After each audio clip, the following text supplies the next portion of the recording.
অনেক দিন আগের কথা।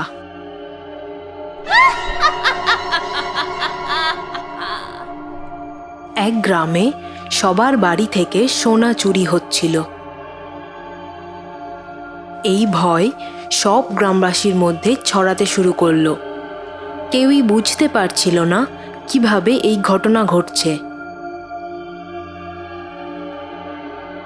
একদিন রাতে রাজু এক বিয়ে বাড়ি থেকে নিজের বাড়ি ফিরছিল। তখনই এক ডাইনি ওর সামনে এসে দাঁড়ায়।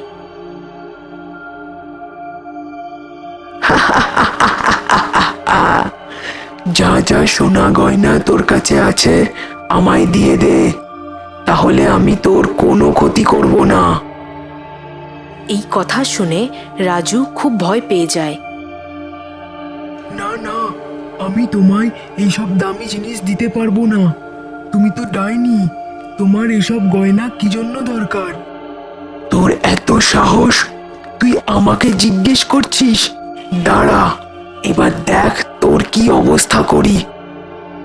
তখন ওই ডাইনি রাজুর কাছে গিয়ে ওর গলা টিপে ধরল। ও ডাইনি, আমায় ক্ষমা করে দাও, আমার ভুল হয়ে গেছে।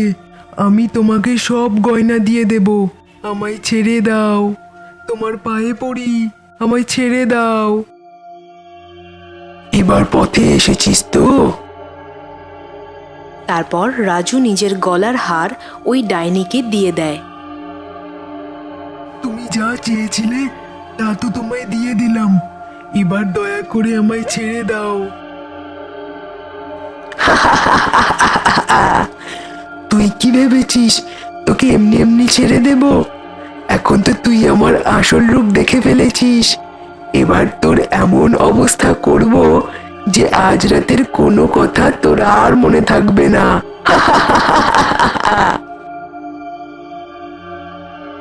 এই বলে ওই ডাইনি রাজুকে এক ধাক্কায় ফেলে দিল। আহ! আর তখনই ও জ্ঞান হারিয়ে ফেলল। পরের দিন সকালবেলা গ্রামবাসীরা রাজুকে অজ্ঞান অবস্থায় নদীর ধারে দেখতে পায়।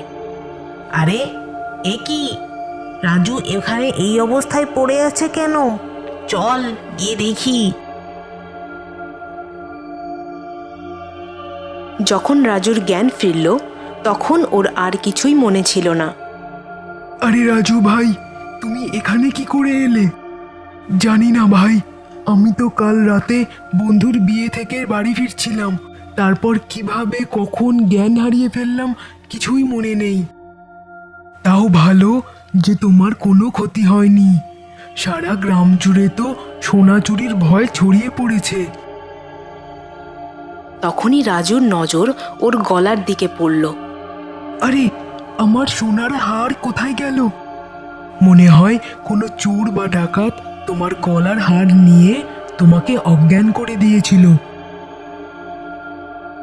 রাজুর সাথে হওয়া ওই ঘটনার কথা সব গ্রামবাসীর মধ্যে ছড়িয়ে যায়। সবাই এই শুনে আশ্চর্য হয়ে যায়। আরে ভাই, এ তো মহা সমস্যায় পড়া গেল। ঘরের ভেতর থেকেও চুরি, বাইরেও চুরি।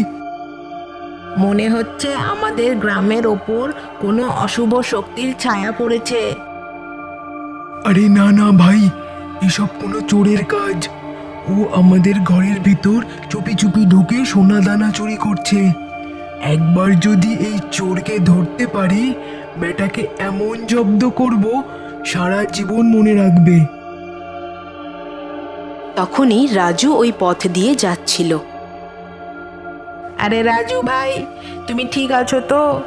দেখো তোমার কত বড় ক্ষতি হয়ে গেল। আচ্ছা রাজু ভাই, মনে করে দেখো তো, তুমি কি কাল রাতে ওই চোরকে দেখেছিলে? কাল রাতে কি হয়েছিল আমি কিছুই জানি না, শুধু এটুকুই মনে আছে যে আমি এক বিয়ে বাড়ি থেকে নদীর রাস্তা ধরে গ্রামে ফিরছিলাম। এই বলে রাজু ওখান থেকে চলে গেল। আরে ভাই, এই সমস্যার কিছু একটা উপায় বার করতে হবে।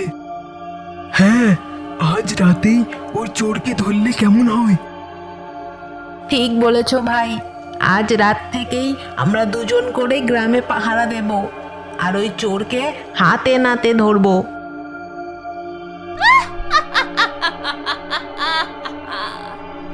ওই দিন রাতেই সেই ডাইনি আবার চুরি করতে গ্রামে ঢুকলো আর এক বাড়ি থেকে অনেক সোনা গয়না নিয়ে ফিরছিল।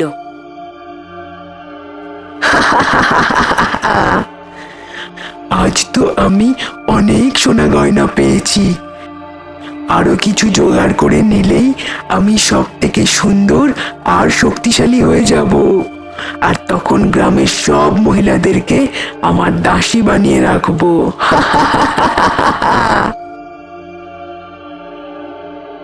গ্রামবাসীরা চুপি চুপি এই সমস্ত ঘটনা দেখছিল। আরে ভাই, এ তো কোনো চোর নয়, এ যে ডাইনি। হ্যাঁ ভাই, চলো আমরা ওকে হাতে নাতে ধরি। আরে তুমি পাগল হয়ে গেছো নাকি? আমরা দুজনে ওর সাথে পেরে উঠবো না। ওই ডাইনি এক নিমেষে আমাদেরকে গিলে খাবে। তাহলে কি করব এখন? আমাদের গুরুজিকে সাথে নিয়ে ওর পিছু করা দরকার। তুমি এইখানেই দাঁড়াও আর ওই ডাইনির ওপর নজর রাখো। আমি গিয়ে ওনাকে নিয়ে আসি। ঠিক আছে ভাই, তাড়াতাড়ি এসো। কিছুক্ষণের মধ্যেই রমেশ গুরুজিকে নিয়ে ওখানে আসলো। আরে ভাই, তোমরা এত দেরি করলে যে? ওই ডাইনি তো এখন জঙ্গলের ভেতরে চলে গেছে। চলো আমরা এবার ওর পিছন পিছন যাই। তারপর গ্রামবাসীরা গুরুজিকে সাথে নিয়ে ওই ডাইনির পিছু নিল। ওই ডাইনি জঙ্গলের এক জায়গায় অনেক সোনা জমিয়ে রেখেছিল। আরে বাহ, আমার কাছে এখন কত সোনা! ব্যাস, আরো কিছু জোগাড় করে নিতে পারলেই গ্রামের সব মহিলাদেরকে আমি বশ করে ফেলবো। শয়তান লোভী ডাইনি, তোর এত বড় সাহস! তুই গ্রামবাসীদের ধন সম্পদ চুরি করছিস। এর উচিত শিক্ষা তুই পাবি। ওরে মূর্খ গ্রামবাসী, আমায় ছেড়ে দে। এর পরিণতি ভালো হবে না কিন্তু। এরপর গ্রামবাসীরা ওই ডাইনিকে উচিত শিক্ষা দিল আর তারা তাদের সমস্ত চুরি হয়ে যাওয়া সোনা গয়না ফিরে পেল।